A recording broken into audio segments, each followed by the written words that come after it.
All right, JoeyRitter.com on Twitter at Joey Ritter. Fantastic guest today. I got Doogie Horner, Philly comedian. Doogie, thanks so much for doing this. I appreciate it. No problem. Thanks for having me, Joey. You got it. Now, it's exciting to have you on because I was talking with Chip Chantry, who's a former guest, and he was talking about you. And I checked you out online and saw your America's Got Talent stuff. And it's cool because I actually remember watching that. When did that air? How long ago was that? I can't remember. I think it was like 2 years ago. Okay, so it was 2 years ago, but I remember watching you at that time, but not putting it together that you were from Philly. So when I checked you out and found out, I love having Philly comedians on, so it's awesome that you're from Philly, Uh-huh. and the whole bit. So give me the whole rundown of how you auditioned and how you ended up on the show. When I auditioned, so I'd never seen the show before, and I only auditioned because Helium said if any like local comedians wanted to audition, you wouldn't have to wait in line. Okay, Um, this is a funny side story. Can I tell you a funny side story? absolutely. So, my friend Amir Golan, do you know him? He's a Philly comedian. I don't. He auditioned for America's Got Talent twice, and he auditioned this year, and he gets there, and there's like all these lines, these huge lines. So it was like so the first line is just to get in the building. It wraps around the block, and so he just decided like, okay, what happens if I just try to cut Right. lines? So he just walked right to the front of the line, and he Where were just the walked in. where were the auditions at? New York. Okay. I did the ones here in Philly, but he drove to New York to do them. And then every time he gets like a new line, you keep getting to all these. He would just jump to the front of the line again. And these people are waiting for 5 hours, Right, and he right. only stopped jumping lines because at one point he had to eat a sandwich. Uh-huh. So he stopped to eat a sandwich, and they just jumped line again.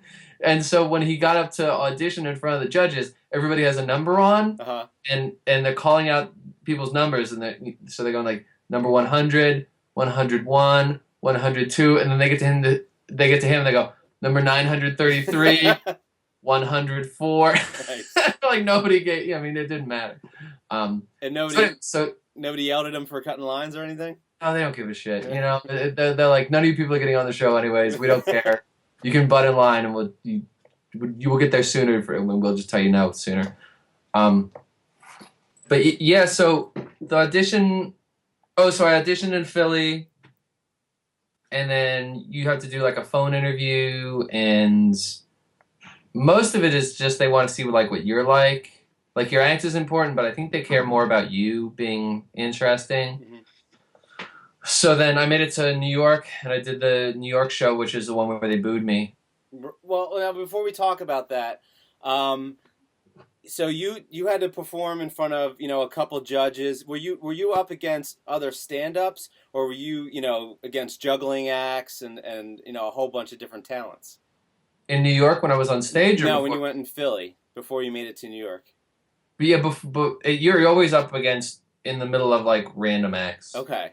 So So that's got to be kind of not intimidating, but you're out of your element a little bit because you don't know if they've already seen stand-ups or if you're the first that they've seen. I mean, it's got to be a different experience. I mean, part of the reason I was so confident on that show and why I didn't mind like yelling at the crowd was because it's not a good. It is not set up well for stand up. So like Right. I'm assuming it's actually worse if like I'm going after a bunch of comedians because it's like, oh, now I have to be. You measure yourself by the other comedians, but when you're like after a juggler and a dance troupe and stuff, it's like this is a farce. I'm not, So actually, the pressure was actually off because I knew like I shouldn't even be here. Right. So Now, that actually helped me relax. you mentioned when you finally got on the show and it seemed like you were kind of set up to fail. Like the side host is like, I don't know about this stand up. It never works here. And Yeah. then as soon as you walk out, you're not speaking for longer than 5 seconds, and they start booing. Did they kind of edit it in a way where it seemed like they started booing quicker, or did it go down exactly how it was shown on TV? They edited out at the very beginning. The judges talk to you for a minute. They're like, "What's your name? What do you do?" And then I think I told one more joke that they edited out at the beginning. Okay. It was like a 10-second joke.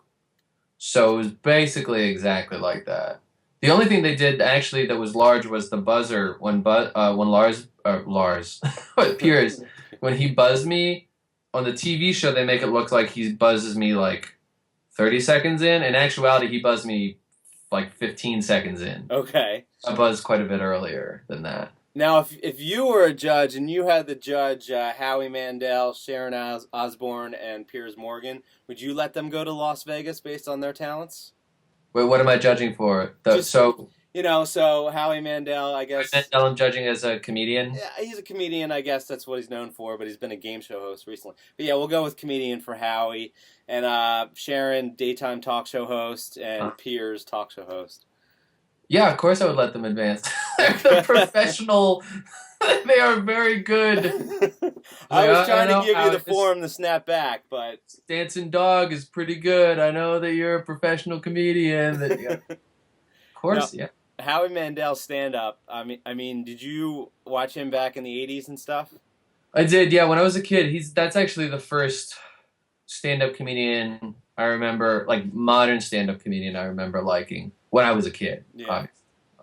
He was insane. Like, if you watch him, if your first experience with Howie Mandel is, Deal or No Deal, the bald guy, he's kind of straight-laced now, and then you go back and watch what he was like in the '80s, it's just insane. Like, I don't know if it was just more of his act or just the way he was younger at that time. I don't know, but he's just a completely different person.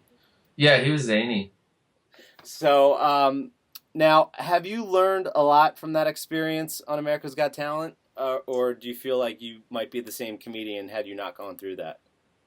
No, I learned a lot from it. Like, one of the biggest things I learned was just kind of change my attitude towards performing, because comedians are very, like, in general, and I'm definitely like this too, I'm like kind of negative, I mean, when you're performing on stage, that's cool. Like, if that's what you want to do and you're allowed to do it, you would think that would make you happy. But I think I always had a very negative attitude, and I always go up with this attitude, oh, everyone's going to hate me and I suck and stuff like that. And being on America's Got Talent, I got to see these people that, like, it didn't matter what they were doing, like playing harmonica, juggling chainsaws, like stuff that's like kind of stupid. No offense, but kind of, clog dancing, stilt walking is my passion. These very things that most people consider stupid, but everybody on that show was like really happy and really passionate, and they're like, I just feel like it's a gift to be able to juggle chainsaws. That's how I express myself. And it kind of made me realize, like, maybe I should be happier or more positive about performing. So that was one thing that changed. And then also it just changed. I thought it was cool. Like, I never thought of myself as a mainstream comedian. I always thought, like, oh, your average person wouldn't like me. And that changed my view. I was like, oh, I guess some people, would like me. Have you... But the caveat to that is they liked me because they thought I was, like, weird or whatever. You know what I mean? Like, I don't think they genuinely... Well, I liked it because you didn't seem like you cared either way, and it didn't. But it wasn't like an annoying I'm a guy that doesn't care. It really was exactly. Like, I don't. Yeah, I hate when people do that when they're like, whatever. Here's some jokes. Laugh or don't laugh. And then people laugh. You're like, well, I wasn't trying to be funny. So it seemed like you wanted them to laugh. You wanted to succeed, but at the same time, it was like, okay, or I'll go home, whatever. No pressure. Yeah, either or. It was cool. Now, have you been billed? Have you done like colleges and shows since then and been billed as, Doogie Horner from America's Got Talent? Yeah. I mean, I don't really do that much like college stuff. I've done a few college things. I don't actually do too well in colleges because I think the kids are too young for my humor. Mm-hmm. But yeah, I mean, they usually mention that I was on America's Got Talent. What's a city that you like performing in besides Philly? New York's cool.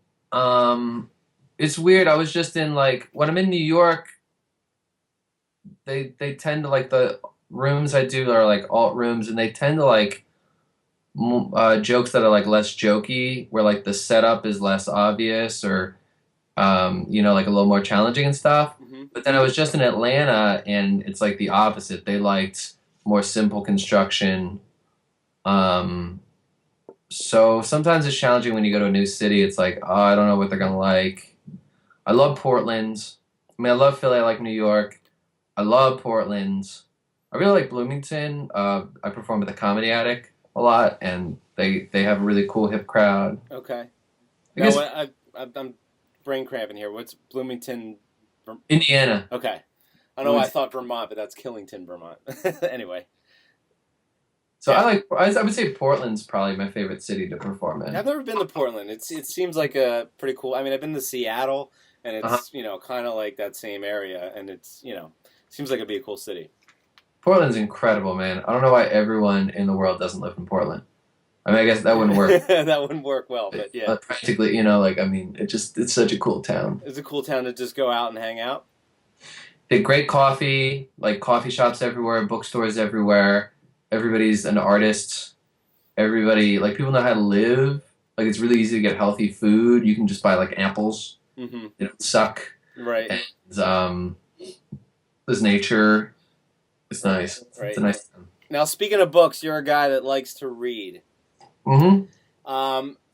Have you always been that way since you were a kid? Yeah, I've always read a lot. Now, what was like a 12-year-old Doogie reading? Bloom County, Garfield, Sherlock Holmes, Jules Verne, Jack London. I read like all the kid authors, but like Sherlock Holmes, Jack London, Jules Verne, those Edgar Allan Poe, Right. that kind of stuff. Now, was that self-motivated, or did your parents kind of push you to read more? No, that was self-motivated. I was like a really reclusive, quiet kid. I didn't really like get along well with other kids. Right.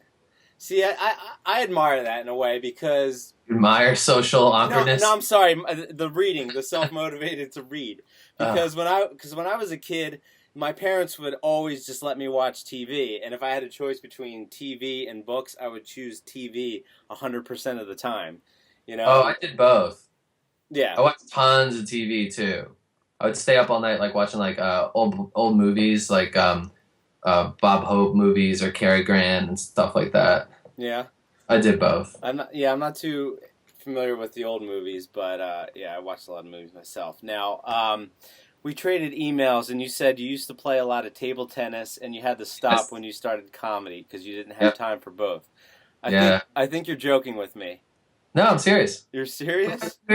What kind of joke would that be? I don't know. It This doesn't. is all the time. They're like, "You serious?" But it's always about like really innocuous things. I'm like, what kind of joke? Well, how could comedy take Just a you away lot. from? I mean, were you traveling around playing, competitions and stuff like that? No, but I would just play, in the, a couple days a week, 3 or 4 days a week after work. But now I spend that time doing stand up, so I just don't have enough free time. I feel like I want you to get back into the table tennis. I want to get back into it. I'd love it. Yeah, I miss it so much. Can you fit one in your place there? A table? No, although when we bought a house, that was one of the things. I was like, there has to be room for a ping pong table. And technically, there's like sort of room in the kitchen if you clear everything else out, but you can't really like stand back too far, and you can't play the sides, and it's like it just doesn't. I don't know if it's gonna work in the kitchen there. Yeah. Now you just recently watched Planes, Trains, and Automobiles. Fantastic movie. Oh yeah. Quintessential Thanksgiving movie. Do you think Doogie Horner would do well on the road with Del Griffith? Oh yeah. Are you kidding me? John Candy? Yeah. I would love that. You think That'd you be could awesome. stand him? Hell yeah. That'd be great. Just Steve Martin really needs to lighten up in that film. I don't know. Doug Griffith's side. I think he did blow his top pretty quickly, but Yeah. he did push him to the edge, John Candy. That movie's great. It really is. I mean, I just watch it. I watch it around Thanksgiving every year because there's really I can't think of any other Thanksgiving related movies other than that. Yeah. I don't even think of that as a Thanksgiving movie. I mean, you're right, of course, but it never even occurred to me. And I've seen it so many times, but spoiler alert, his wife has passed, but you don't know that the whole movie. And I Yeah, always, oh, yeah, that's a killer. You're like, oh. yeah, but it always surprises me a little bit at the end. Like I always forget about it. I've seen it so many times, but I always forget. I don't understand. There's a couple things I don't understand. At the end, when he finds him, and he's like still like in the train station. Right. He's like, "Why don't you go home?" And he's like, "I don't have a home." So it's like, wait, you literally don't have a home? Like, is he homeless? No, because I think he's a sales guy and he just travels so much that He's just always on the I road. think he says, "I've never been home. I haven't been home in 15 years or something." Right, But so I he's don't just always have on the a- road. But to your point, what I don't understand, like he's still in the train station. I get that because he didn't have another place to go. But Steve Yeah. Martin was pretty far along traveling. It had to take him at least like an hour to get back to John Candy. I guess he's just waiting for a train. I don't know. But that's what I mean. It looks like he's like sleeping in the train. So maybe he is. I don't know. I mean, he had to get off and buy another ticket, change trains. I mean, they don't show that. It's like cut and he's back with John Candy, Yeah, which is fine. That would have been boring footage anyway. yeah. So You want to see the director's cut where all the travel's done in real time? I would love to see a The director's 12-hour cut movie. of Planes, Trains, and Automobiles. I don't care if they're the least funny parts possible. Any bonus footage of Planes, Trains, and Automobiles would be awesome. They could do it in real time, like 24. You know, like the TV show 24. Like you could do planes, trains, and automobiles like that. And just when they're sleeping in the hotel room, just Yeah, you just or maybe that's when you see some of the other stuff. What's going on? You know, like his wife, you never get to see. They just show her like sitting there watching TV or like crying. You know, Right, like what's she do? Maybe we can see what's her backstory. Well, I would like to know the backstory of the guy that steals, their money in the hotel room. Yeah. What was he doing? Maybe he needed to go to the arcade or something, so Mhm. he rides his bike to the hotel, gets some money, and then goes to the arcade. Yeah. Lots of possibilities in that movie. So So we should finish this. I'm gonna shift gears on you here. Okay. If you could bring back a dead person, I guess we're not going to count relatives because that's an easy answer. But if you could bring back a dead person for one day, who would you pick? Do I get to hang out with? Do they have Yes. to hang out with me? Yes, we'll say Because yes. I'd be like, come on. Yeah. You brought them back to life, and they're like, see ya. Wait, you owe me. I bring them back if they can be any age I want. It could be, it could And I be get like to hang out Alexander with the Great or somebody, or it could be. Maybe Bob Hope. Maybe Because you're a Bob. big fan of the movies, yeah. Big fan of Bob Hope. When did he pass? In the 70s? No, he passed recently, like the 80s, Okay. late 90s. It was recent. I would say the 90s is recent, but Yeah. yeah. I keep Okay, thinking the 80s was recent. Then I'm like, oh, that was like 30 years ago. Now, if God forbid your house were to catch on fire there, what would be, living things aside, what would be the first thing you grab? My house is on fire. Yeah. I grab all my notebooks, like all my comedy notebooks. I got them on a shelf. I grab those. Now, when you write comedy, do you still go with the notebook? You haven't shifted to the laptop? I mix it up. Like sometimes I write in my notebook, sometimes I type on my laptop, and then a lot of times I audio record it. Mm-hmm. That makes sense. That makes sense. Now, do you feel that your comedy is different when you write as opposed to type? Mm-hmm. I type the least. I don't type too much. I don't know why it doesn't work as well for me. Writing it by hand is just more. It's more convenient, and then also it kind of forces you to be brief. I don't know. I don't know what it is with writing, but I used to write a lot of lyrics and stuff, and I felt that my lyrics were better if I was writing them down Now, if I had to choose between typing or writing, I would always choose typing. But when you're writing creatively, I think writing is better. Yeah. Yeah. So, all right. Now you're a married guy, correct? Uh-huh. Do you practice your jokes in front of your wife? I try not to. I do sometimes, but I try not to because I feel like it's probably annoying. And then also a lot of times it's hard to get a good, like a lot of times she actually can't give me a good read because it's hard when someone just like tells you a joke. Yeah. Unless it's like a really jokey joke. Well, You know what I mean? Right, I know what you mean, but it's it's hard to just do something like stand up where you need an audience, you need to feed off the crowd's energy, that type of thing. To just do a joke for one person usually doesn't work unless you're saying like it's a jokey joke. Well, it does work if like I'm doing it like with another comedian, then I think that works. But with my wife, I don't know. Sometimes it. I think I do it. Obviously, because a lot of times I can't resist. I'm like, I got this great new joke. Let me tell you to. And then, but I try not to because I don't want to put her in a weird spot. I don't want to annoy her. And Now, does she have filters on you? Because my wife, if I'm talking about like an interview, like, hey, I'm going to interview this person, I'm going to ask them these questions, and I'm so excited about the questions, but she's heard me say this so many times that like it's not exciting to her anymore, and she obviously gives me the reaction that I'm not looking for. Does that happen to you with jokes? And maybe you haven't tried the joke based on her reaction? wait, what is the question? You're saying is she less likely to laugh at a joke Well, if because? she doesn't laugh at a joke, have you ever not tried it based on her reaction?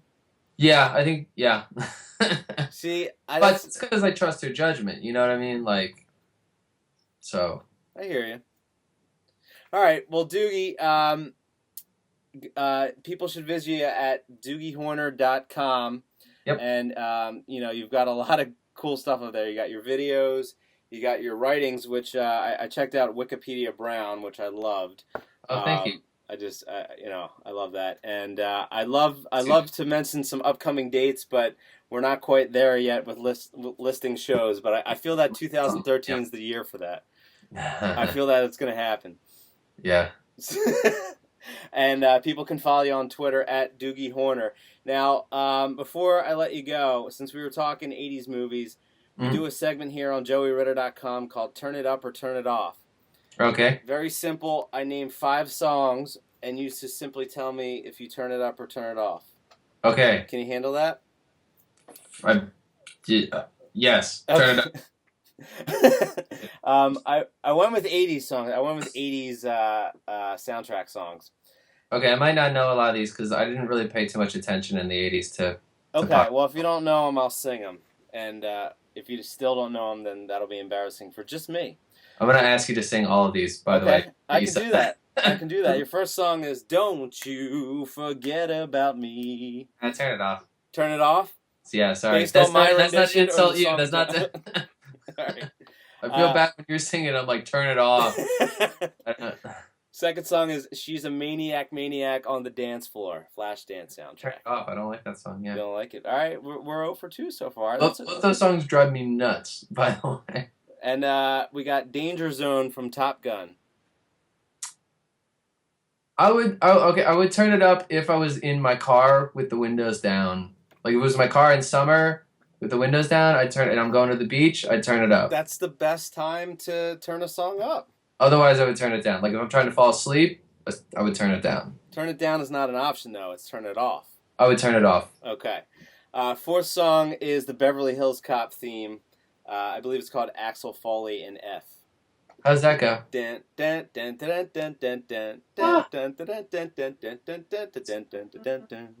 I guess I'd turn it on. It's a happy tune. Yeah, I guess.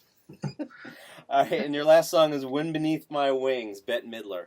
I would turn that off so quick. Really? Yeah. That's not even a guilty pleasure? I like singing it. I don't like hearing her rendition. I hear you. Hey, Doogie, I really appreciate you doing the show. Best of luck to you. And again, follow Doogie Horner, Horner, on Twitter. Anything I'm forgetting? Nope, that's it. All right, Doogie, thanks a lot. Thank you for having me. I appreciate it. You got it.